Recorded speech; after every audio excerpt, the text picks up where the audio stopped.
From this wider perspective, so much of what we do to each other must have the rest of creation shaking their heads in disbelief. The fact is that someone born in the United States is not more special than someone born in Mexico. Someone born in London is not more special than someone born in Liverpool. Someone who is white is not more special than someone who is black. They're just vehicles for the consciousness to experience. If you go down to the seashore and you pick up a droplet of water in your hand, how can anyone say that that droplet is any more or less special than all the other billions and trillions of droplets you see in the ocean before you?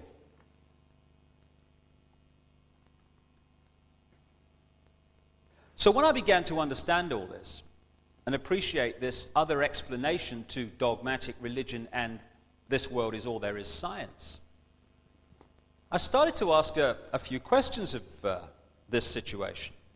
Like, how come that this explanation, at the very bottom line least, is as credible as the other two? How come the other two get guaranteed airtime, often no questions asked, here's your airtime, say what you like, and the alternative to both of them is ridiculed or condemned or suppressed by reflex action? The answer that I came up with was that clearly some people don't want the public to have access to this information. But who and what and why? And I began to ask other questions. Like, I don't know about you, but I've met a lot of people in my life, and I can't, to my knowledge, recall anyone who wanted a war, who had any interest in wars, who felt that wars were anything but horrific and to be avoided. So I thought, how come the world's been awash with wars throughout this century? Who's behind them? Or what? Or why? Then I kind of looked at this economic system that controls the world. An economic system that is so sane that the more successful it is in its own terms, the quicker it destroys the planet. It's the perfect environmental and human assassin. It insists every year that we take more from the earth even quicker, turn it into even more things, sell even more things, consume even more things, throw away even more things, to worship the real God of the modern world, economic growth. It insists that every year 20% of the people of the world consume 80% of the resources, while leaving the other 80% to get by on the other 20%. Crazy. Of course it is. But that's the economic system, take, make, and throw away, that controls your life and mine. And that of 6 billion people nearly. So I thought, what's behind this self-destruction? Or who and why? I started to look at some of the other conventional wisdom that we pass on from generation to generation as the only way of doing things in this world.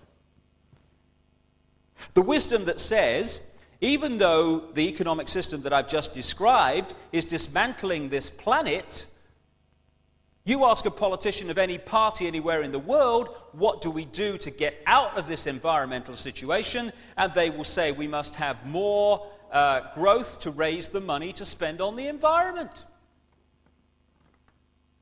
If I said to you the way to put out a fire is to pour more petrol on it, you'd say he's out of his mind. But that's what the politicians are saying when they say about more growth to sort out the environment.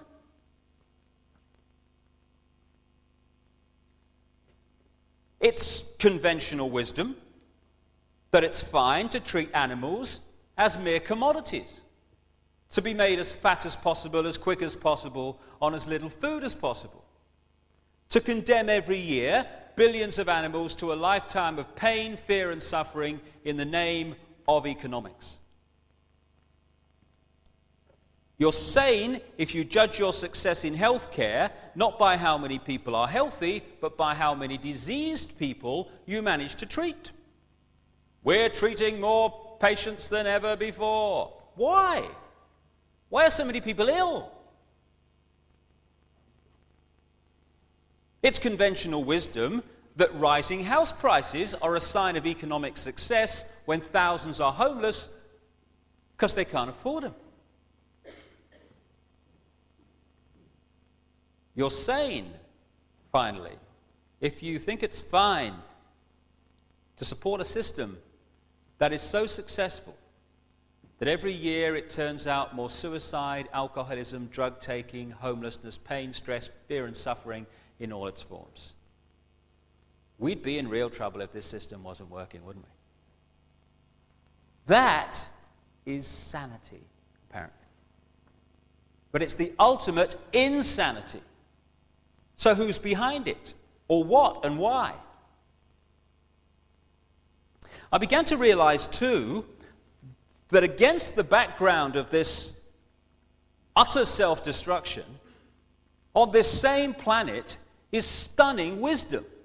And I began to see also that there is a great difference between cleverness and wisdom. They're not the same thing. This system's very clever, but it isn't very wise, and it's the lack of wisdom that is the problem.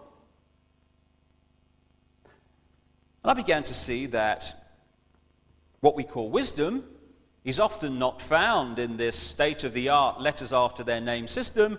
It's actually found in the native peoples that this system would see as backward. Piece of Native American wisdom, what have become known as American Indians. When you have cut down the last tree and poisoned the last river, you will know that you cannot eat money. That's wisdom. And there's another piece of very famous American Indian wisdom. In 1854, the American government made an offer for Indian land. And under the system that I've been talking about and the attitudes and the values that are indoctrinated into us, what should have happened is this chief should have said, right, well, I'm on a winner here because it's a seller's market. I never put it on the market, therefore I'm in the driving seat. So what I'll do is duck and weave, and I'll crack on. I don't want to sell, get them to push up the price, and at the moment that I think they're going to pull out, I'll put out my hand and say, you've convinced me. And people will think, oh, what a great businessman he is, that chief. Fantastic. Be something in the city, he will. But there's another value system on this planet also. A value system that said this in terms of this chief. How can you buy or sell the sky?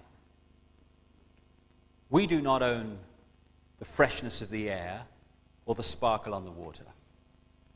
How then can you buy them from us? Every part of the earth is sacred to my people, holy in their memory and experience. We know the white man does not understand our ways. He's a stranger who comes in the night and takes from the land whatever he needs. The earth is not his friend, but his enemy. And when he's conquered it, he moves on.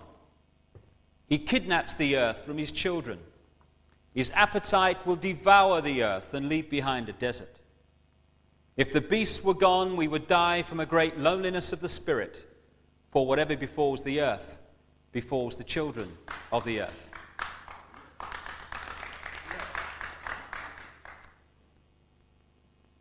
It's sobering to think that those words were spoken in 1854 when you look what has happened since.